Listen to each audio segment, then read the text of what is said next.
Dr. Sarah Ortiz couldn't believe what she was seeing. Her colleague doctor, Jessica, was deliberately targeting wealthy patients, seducing them for their money. But when Sarah tried to expose her, she discovered something far worse. Sarah had always admired Dr. Jessica Chen. The stunning brunette with perfectly applied makeup and designer scrubs seemed to have it all: surgical skill, charm, and an uncanny ability to connect with patients. What Sarah didn't realize was that Jessica's connection with patients was far more calculated than anyone imagined. It started with small observations that Sarah initially dismissed.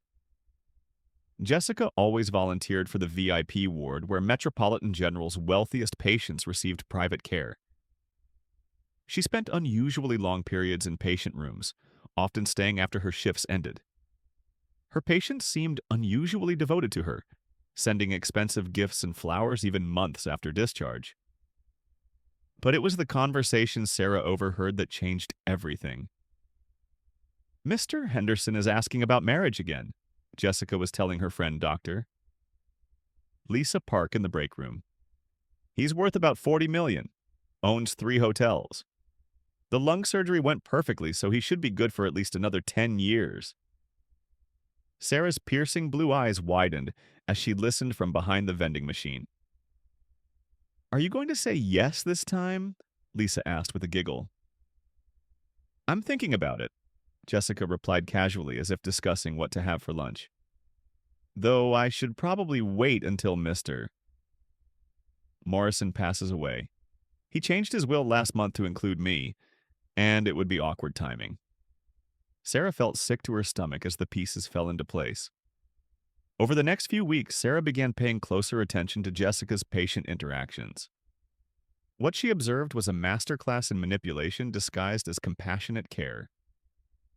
Jessica would research her patients' financial backgrounds before meeting them, tailoring her personality to match their preferences. Lonely widowers received warm, maternal attention. Divorced businessmen got flirtatious conversation. Elderly men with no family were treated like beloved grandfathers.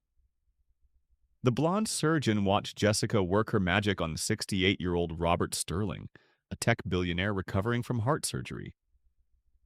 Jessica would brush imaginary lint from his hospital gown, hold his hand during medical explanations, and laugh at his unfunny jokes with convincing enthusiasm. "You're such a wonderful doctor, Jessica," Robert would say, his eyes lighting up whenever she entered the room. "I don't know what I'd do without you." "You'll never have to find out," Jessica would reply with a practiced smile that Sarah now recognized as completely fake. Within 3 weeks of his discharge, Robert Sterling had proposed to Jessica. She accepted, claiming she had fallen in love with his brilliant mind and generous heart during his recovery. But Sarah's investigation revealed the horrifying truth. Digging through public records and obituaries, Sarah discovered a pattern that made her blood run cold. Over the past 5 years, Jessica had been connected to 7 wealthy men, 4 through marriage, 3 through serious relationships. All 7 had died within 2 years of meeting her. The deaths appeared natural on the surface: heart attacks, strokes, complications from existing conditions. But the timing was suspiciously convenient. Each man had recently updated his will to include Jessica as a primary beneficiary before his unexpected passing. Sarah's medical knowledge made the pieces fit together in a terrifying way. Jessica had access to medications, knowledge of drug interactions, and the trust of vulnerable patients. She could easily manipulate treatment plans or introduce complications that would appear accidental to anyone not specifically looking for foul play. "I have to report this," Sarah whispered to herself as she reviewed Jessica's patient files, seeing the pattern of wealthy, lonely men who had all mysteriously developed complications under Jessica's care. But when Sarah tried to gather evidence, she discovered that Jessica had been one step ahead all along. The confrontation in the hospital parking garage changed everything. "You've been asking a lot of questions about my patients, Sarah," Jessica said, appearing behind Sarah's car as she prepared to leave work. "That's not very professional of you." Sarah turned to face her colleague, seeing Jessica clearly for the first time. Gone was the warm, caring demeanor. In its place was cold calculation and barely contained threat. I know what you're doing, Jessica, Sarah said, her voice steady despite her racing heart. You're killing these men for their money. Jessica laughed, a sound completely devoid of warmth. Killing them? Sarah, these men are old and sick. I just help nature take its course. A little medication adjustment here, a minor oversight there. They die happy, thinking they found love in their final years. You're a serial killer, Sarah said flatly. I'm a very wealthy woman, Jessica corrected, and you're about to become a very dead doctor if you don't mind your own business. What Jessica didn't know was that Sarah had been recording the conversation. The problem with your plan, Jessica, is that you got greedy, Sarah said, holding up her phone. 7 dead millionaires in 5 years? That's a pattern even the stupidest detective would notice. Especially when they're all connected to the same charming doctor. Jessica's perfect composure cracked for the first time. You can't prove anything. Those recordings won't hold up in court. Maybe not, Sarah agreed. But they'll certainly interest the FBI agents who've been investigating suspicious deaths among wealthy patients in private hospitals. Turns out they've been building a case against you for months.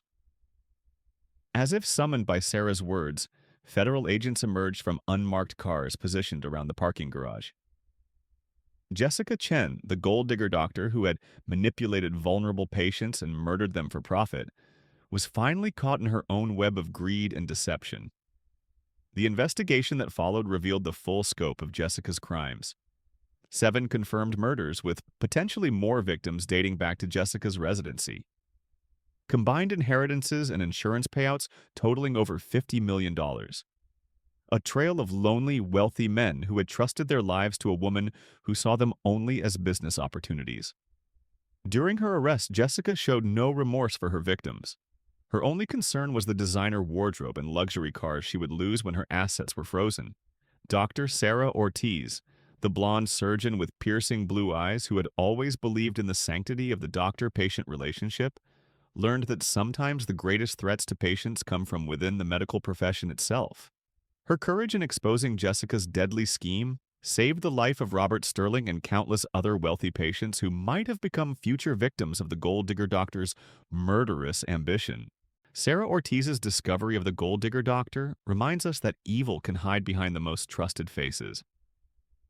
Her story shows us that sometimes the people sworn to heal can become the greatest threats to those they claim to care for. If Dr. Sarah Ortiz's investigation into medical murder shocked you, subscribe to the Frontline Voice for more true crime and medical mysteries. Hit like if you believe healthcare professionals should be held to the highest standards. Tell us in the comments, how can patients protect themselves from predatory medical professionals? Share Sarah's story with someone who needs to know that trust must be earned, even in medical settings. Until next time, remember that vigilance and courage are often the only things standing between victims and those who would exploit their vulnerability.